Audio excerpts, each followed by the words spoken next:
If you're sitting in the United States or Europe right now, you've probably never used a Chinese app. But the reality is, if you want to know how the internet will develop, China, the land once known for its cheap rip-offs, has actually become a guide to the future. You know, the internet is the internet. But for China, the internet is more like an intranet. It's largely walled off from the Western world by this incredibly complex system of filters and blocks that we call the Great Firewall. And basically, the Great Firewall blocks any foreign site the Communist Party doesn't think it can control. So that means there is no Facebook, no Twitter, no Google.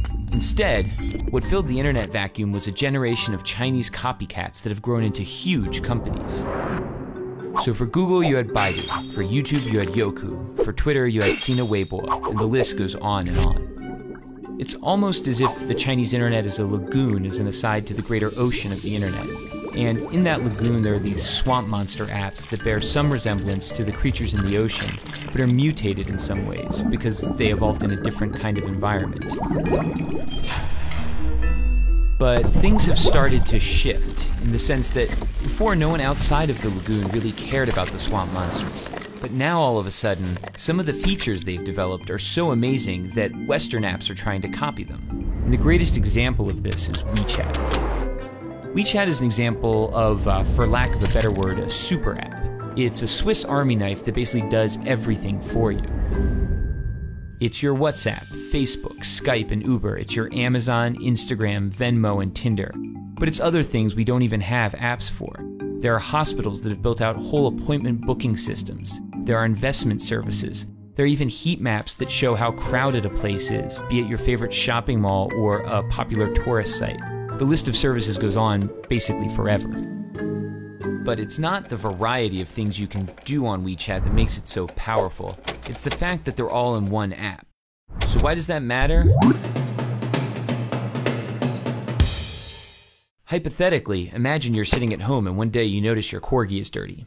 You open WeChat, hit a few buttons, and a few hours later a man shows up at your door with some shampoo and a big vacuum.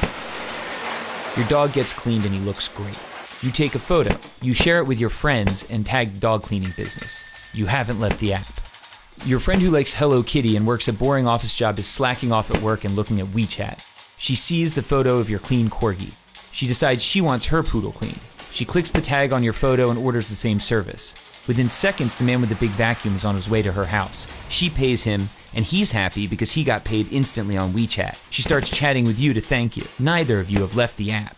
While chatting, she tells you about a new hip noodle joint. She says, you have to come. It's a schlep, but you accept. She orders food while still at her desk. You order a taxi. She pays for the food. On the way to her house, the man with the big vacuum invests the money he earned from both of you into a wealth management product that's probably a little too risky. Neither of you nor the man with the big vacuum have left the app. Both of you arrive and the app tells the kitchen you're there. Your WeChat profile photo pops up on the wall.